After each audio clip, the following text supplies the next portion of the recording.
So in this video, ipakikita ko po kung paano po mag-download ng movie na gamit yung Android po natin. So first step natin, punta tayo sa Play Store. Then type lang natin yung uTorrent. Then press natin yung install. Tapos waiting na po yung download. Hintayin na natin yung matapos na ang download.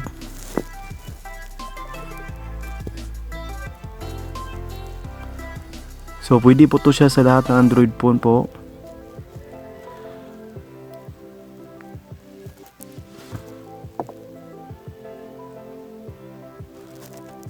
Then open natin.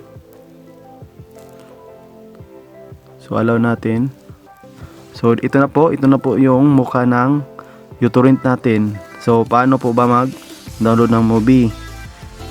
So punta tayo sa Google and then search natin yung YTS.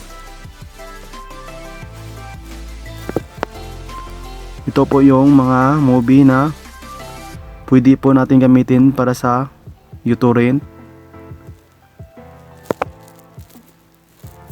So ito na po siya.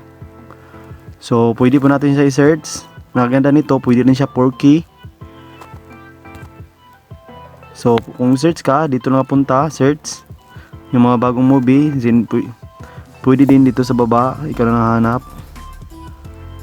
So try natin to.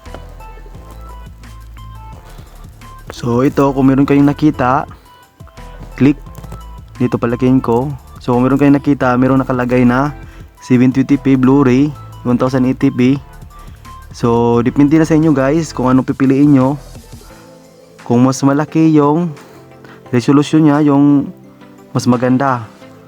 Pero kung phone lang yung gagamitin mo, so pwede lang yung mababa. So dito na tayo sa 720p. Pero kung sa TV mo gagamitin, mas maganda yung malaki, yung 1080p, para maganda yung color na lalabas, yung resolution nya. So ito na guys, kung nakita nyo, lumabas na, nag-download na siya. So makita mo rin kung ilang minutes yung download ng movie. So estimated po siya mga 50 minutes, 40 minutes. A few moments later. So ngayon guys, natapos na yung download natin. So try natin open, ititest natin.